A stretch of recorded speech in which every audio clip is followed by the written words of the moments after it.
দর্শক, এই মুহূর্তে আমরা রয়েছি উত্তরার কামারপাড়ার বামনাট্টিক কবরস্থানে। আপনারা দেখতে পাচ্ছেন আমার হাতের ঠিক বাম পাশে এই যে কবরস্থানটি রয়েছে, এখানেই শায়িত রয়েছেন মীর মাহফুজুর রহমান মুগ্ধ। তারই পাশে একটি কবরে শায়িত রয়েছেন রিদওয়ান শরীফ জয়।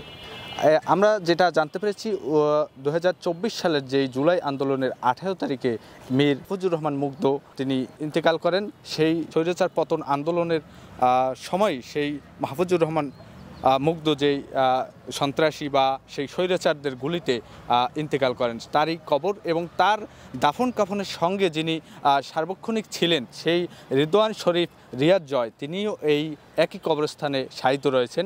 তার পরবর্তী দিনেই তিনি শহীদ হন। আমরা একটু কথা বলার চেষ্টা করব যে এই জুলাই আন্দোলনে তারই সহযোদ্ধা, একই সঙ্গে কাজ করেছেন, জুলাই আন্দোলনের বিপ্লব করেছেন, তারই সঙ্গে। ভাই, আপনারা একটু জানতে চাচ্ছি, এই জুলাই আন্দোলনে আপনারা তো একসঙ্গে অবস্থান নিয়েছিলেন সেই জুলাই আন্দোলনে স্বৈরাচার পতনে, আসলে মীর মাহফুজুর রহমান মুগ্ধর এই বিষয়টা একটু যদি বলতেন। মুগ্ধ ভাই শহীদ হয়েছিল হচ্ছে আপনার 18 তারিখে শহীদ হয় এবং 19 তারিখে হচ্ছে অনেক সকালে এখানে কবর দেওয়া হয়।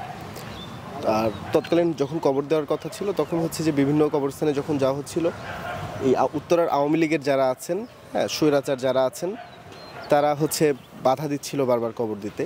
তো পরবর্তীতে হচ্ছে বামনাট্টিক কবরস্থানে তাকে কবর দেওয়ার জন্য সিদ্ধান্ত নেওয়া হয়। তাকে যখন কবর দেওয়া হয় তখন হচ্ছে আমাদের শহীদ রিদওয়ান শরীফ রিয়াদ ভাই ওরফে জয় ভাই, উনি সার্বক্ষণিক এই কবর দেওয়ার কাজে ছিল, কবর দেওয়া, জানাজা সমস্ত কাজে উনি ছিল।